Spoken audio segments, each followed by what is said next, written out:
중국 공산당의 한국에 대한 그 공작의 목표는 뭐냐? 결국은 중국무의 실현입니다. 전 세계 질서, 중국 중심의 신지배 질서, 2049년까지 완성한다 하는 그거의 일환이다라고 보는 거죠. 대만, 홍콩, 마카오는 1차적으로 지배를 하고 이어서 한반도와 동남아는 아시아의 패권적 지배의 한 부분이다라고 보는 거, 이 중국의 목표입니다. 그러면 우리나라에 있는 이 반국가 세력들은 얼마만큼 스스로 중국의 이 정책에 호응하고 있고 넘어가 있는가를 몇 가지만 사례를 보면, 윤 대통령이 계엄했을 때 그 탄핵 소추 사유 중에 뭐가 있습니까? 왜 윤 대통령은 집권한 후에 한미일 협력만 강조하고 왜 중국을 적대시했느냐? 이게 탄핵 사유예요. 이 사유가 헌법 또는 법률에 어디에 위반됩니까? 미국, 일본과 거의 같은 수준으로 중국하고 가까워라라고 헌법이나 법률이 있어요? 탄핵은 헌법과 법률에 위반된 때만 하는 건데, 계엄하고 이거하고 무슨 관계인데 이걸 탄핵 사유로 집어넣느냐 이 말이야. 200명 정족수가 못 채워서 이게 무산됐잖아요. 그러니까 어머뜨거라 한 거야. 그리고 바로 요걸 가지고 미국 조야에서 문제를 삼으니까 이 자들이 그 2차 탄핵 결의할 땐 요거 살짝 뺐죠. 근데 뺀 건 나중 문제고, 그 자들이 머릿속에는 중국과 가까워야 된다는 게 너무너무 꽉 차 있는 거야. 그러니까 은연중에 나오는 거죠. 이게 헌법 위반, 법률 위반이 아니라는 것도 미처 생각 못 하고. 그 다음에 두 번째, 간첩죄. 드론으로 해서 미국 항공모함을 찍고, 뭐 국정원의 위치를 찍고, 군부대 위치를 찍고, 또 삼성전자나 이런 주요 산업 기밀을 중국으로 전부 빼돌리고, 우리나라 국정원의 그 활동들 중에 이제 블랙 있지 않습니까? 블랙 요원들. 공식 요원 말고 이제 블랙 요원들. 그 사람들 명단을 빼돌리고 말이지. 이거를 간첩죄로 처벌해야 되는데, 지구상에 뭐 미국이나 영국이나 일본이나 그런 짓 하는 놈을 처벌하는 법 만드는 건 너무너무 당연한 거 아니야? 근데 우리나라에서만 유독 간첩죄를 개정하자. 왜 개정이냐면, 지금도 간첩죄가 있는데 지금 간첩죄는 북한에 대해서 그런 짓을 한 것만 간첩이거든요. 제3의 국가에다가 그런 짓을 하는 놈을 간첩으로 처벌하자고 하는 건데, 그거를 대표적으로 이 서영경가 하는 이 민주당 의원이죠. 뭐 시대가 어느 때인데 뭐 이딴 소리예요. 오히려 시대가 더 악화되고 있는 시대인데 간첩을 엄히 처벌해야 될 필요성이 더 커지는 시대인데 무슨 시대가 어느 때인데가 뭡니까? 그게 어떻게 이거를 방해하고 저지할 수 있는 사유가 돼, 그게. 중국한테 이미 목줄이 딱 잡힌 거야. 문재인이 그 태양광 탈원전 정책, 이것도 알고 보면 결국은 재생에너지 태양광 한답시 하고 중국놈 배불리 준 거죠. 그리고 우리나라 원자력 생태계를 다 망가뜨려가지고 결국은 중국이 세계 원자력 시장에서 주도권을 잡을 수 있도록 도운 거죠. 더 나아가서는 원자 무기하고도 연결이 되기도 하지만 말이죠. 그러니까 이 정도로 심각합니다. 그러면 이것들을 제어해야 될 국가기관 중에 제1차적으로 해야 되는 게 어디입니까? 국정원 아닙니까? 근데 국정원은 간첩죄 수사 권한을 경찰을 넘겨라. 경찰이 넘겨받았잖아요. 대중국 간첩죄는 처벌할 규정도 없지만 그런 정보 활동도 이제 못하게 생겼단 말이에요. 국정원은. 그럼 경찰은 그걸 넘겨받으면서 그 공안 기능을 굉장히 강화해야 되고 능력 있는 공안 그 요원들을 배포로 선발을 해야 될 거 아닙니까? 근데 그런 기미는 전혀 안 보여. 전혀 안 보고 오히려 거꾸로 이 사람들 뭐 같아요? 난 이게 처음에 민노총 뭔 줄 알았어. 그 사람이 경찰 직장 협의회라고 해서 중견 간부들이 이런 사람들이 직장 협의회를 만들어가지고 윤 정부의 여러 가지 정책에 대해서 거부를 하고, 이건 경찰청장인데 중국 가서 중앙공안부장한테, 중국 경찰청장이죠, 공안부장한테 가서 뻘건기 세워놓고 앉아가지고 우리 인적 교류 자주 합시다.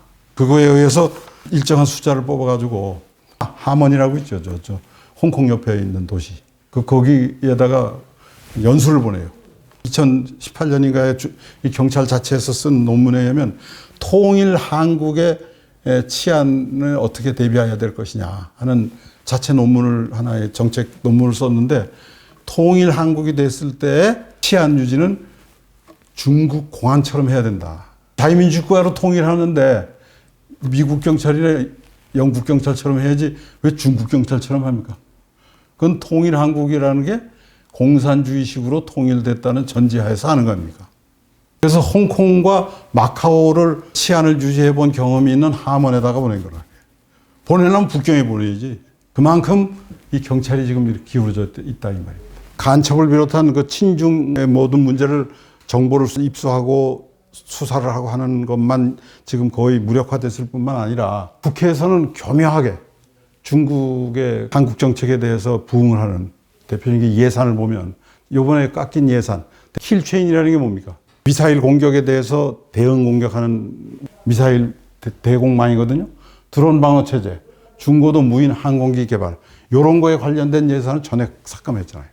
이번 삭감액 중에 이것들이 다 들어 있습니다. 그리고 국회 증언감정법 이게 뭐냐면 국회 증언감정법을 슬그머니 개정해서 예컨대 방산기업 사장을 국회에 부릅니다. 증인으로. 그래서 이번에 뭐 이런 거 개발하고 있다면서요. 아 이건 국가기밀에 속해서 대답 못하겠습니다 라고 과거엔 해도 됐거든요. 그거를 못하게 막았어. 그 국회에 출석을 안 할 경우에는 옛날엔 벌금 내고 말아서 이제는 그걸 징역형으로 바꿨어. 깜빵을 가야 돼. 그래서 그거를 결국은 국회에서 증언하게 하면 저절로 기업 기밀이 탈취되면서 중국으로 넘어가는 거죠. 이런 법들이 전부 개정이 됐다고. 이미 개정됐어요. 지금 저 국회 중에 저 사람은 간첩 내지는 종북 세력에게 틀림없다라는 사람이 꽤 많잖아요. 그 사람들이 요런 짓을 한다 이 말이야. 반국가 세력의 종중 책동이 얼마나 심각한가 하는 거를 고든창이 얘기를 했습니다. Democratic Party of Korea is using gangster tactics to betray South Korea to help China. 한국 민주당은 자기 나라인 한국을 반역하고 help China, 중국을 돕기 위해서 양아치 전술을 쓰고 있다. 그런 연설을 한 동영상이니까 여러분들 한번 궁금하시면 한번 직접 보십시오. 우리나라에 대해서 구사한 여러 가지 전략 전술 중에 부정선거에 개입했다라는 게 있었지 않습니까? 구체적으로 한번 어떤 식으로 개입했는지를 부정선거의 문제점을 한번 보시죠. 부정선거는 일렉션 프로드라고 그래가지고 우리는 이걸 부정선거라고 생각하지만 미국 사람들은 이 프로드가 뭡니까? 사기잖아요. 무슨 사기입니까? 국민 사기 내지 유권자 사기야. 말하자면 피해자가 누구냐? 국민과 국가야. 부정선거 때문에 떨어진 그 상대방 당 생각하니까 그 떨어진 놈이 소송 걸든지 뭐 지가 알아서 할 일이지 우리 국민하고는 관계없다고 생각하는데 사실은 이거는 대국민 사기거든. 21세기에 들어와서 각국에서 그 정치 소요 내지 밀란 내지 폭동이 일어나는 거에 세 가지가 있는데 하나가 세금이 너무 가혹할 때, 두 번째 국가 권력이 너무 부패했을 때, 세 번째가 선거 부정이 있을 때. 요 세 가지가 20세기 근대 국가에 와서의 그 밀란 폭동의 주 원인이거든요. 근데 세금이 가혹한 거는 과거의 얘기를 19세기 우리 조선 말 때 왜 뭐 밀란 많이 일어났잖아요. 그게 다 세금 때문에 일어난 거죠. 20세기 때는 국가 권력이 부패해서 일어나는 게 많아요. 대표적으로 뭐 5.16 같은 거 다 국가 권력 부패 때문에 일어난 거 아닙니까? 21세기형 밀란 폭동의 가장 큰 원인이죠. 그냥 우리나라 4.19가 3.15 부정선거 때문에 일어난 거 아닙니까? 최근에도 뭐 어제도 보니까 그 루마니아에서 또 폭동이 일어났더만. 헌법재판소에서 선거 무효를 선언했더라고요. 최근에 뭐 콩고에서 일어나, 케냐에서 일어나, 키르기스탄에 일어나. 이 선거 부정이 그렇게 심각한 문제죠. 선거가 부정을 했다라고 주장하는 얘기를 보면 우선 전산망 해킹이 일부 이루어졌고 대량으로 이루어졌을 가능성이 있다라는 국정원 보고가 있고 허쿠리 투표니 뭐니 해서 뭐 가짜 투표지를 집어넣었을 가능성이 있다는 또 의혹도 제기돼 있고 도태우 변호사가 주장하는 것은 통합선거인 명부 자체가 문제다. 사전선거가 가장 큰 의혹인데 그 사전선거의 의혹을 밝히려면 통합선거인 명부를 그 전산을 확인해야 되는데 그걸 안 내놓는다는 거 아닙니까? 헌법재판소에서 또 그걸 좀 검증해달라고 해도 문영배가 묵살을 했다라고 신문에 났습니다.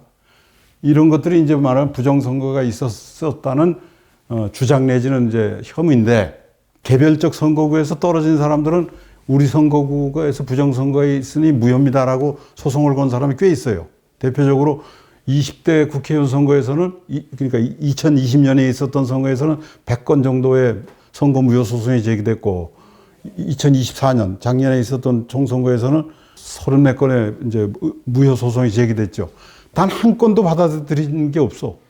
근데 그런 거를 기각한 판사가 한 몇 명 되는데 선거 무효 소송을 제기한 것 중에 이제 기각 판결을 했는데 그 기각 판결의 내용을 보면 선거가 부정하다고 주장하려면 언제 어디서 누가 어떤 방법으로 선거 부정을 했는지를 증명을 해라. 선거 나온 놈이 수사관이요? 어느 정도의 신빙성 있는 혐의를 제기하면 판사가 지가 아니면 검사가 국가기관이 그걸 밝혀줘야지. 그거 밝혀달라고 소송하는 거 아니야.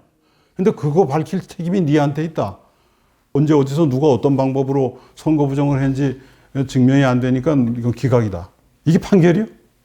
대법원 앞에 가면 365일 4년 내도록 이렇게 들고 있는 사람들이 있더라고요. 난 그래서 지나다닐 때마다 저 실효성도 없는 조생스러운 짓을 저 사람들은 왜 할까? 좀 이상해 보이기도 했는데 그런 판결문을 받게 되면 그런 짓을 하게 되죠.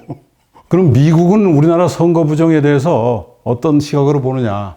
지금 미국 공화당은 물론이고 민주당까지도 한국은 중국에 잠식되고 있다라고 보는 게 맞는 것 같아요. 잠식되고 있다. 알게 모르게 부지불식 중에. 그리고 한국의 부정선거는 한미동맹에 있어서 치명적이다. 그리고 인도 태평양 전략, 좀 더 거시적인 거죠.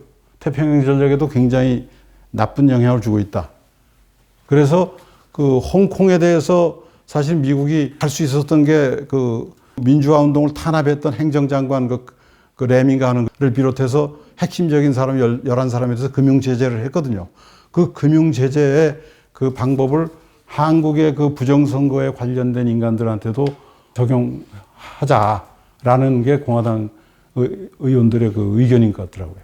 원래는 선거 부정 문제는 내정 문제이기 때문에 내정 간섭이라는 오해를 받기 때문에 하는 게 아닌데 그래서 조심스럽긴 하지만 그런 각도에서 금융제재 수준으로 이제 하는 것 같더라고요. 선거 부정 문제에 대해서는 결론을 한번 맺어보겠습니다. 우선 선거 부정은 아시다시피 선거는 민주주의의 꽃 아닙니까? 어떻게 보면 선거가 있기 때문에 민주국가 아닙니까? 선거가 없는 거는 군주국가 내지 독재국가고. 그래서 선거가 얼만큼 공정하고 잡음 없이 잘 이루어지느냐가 민주주의의 성패를 가름한다고 볼 수 있는 거죠. 그죠?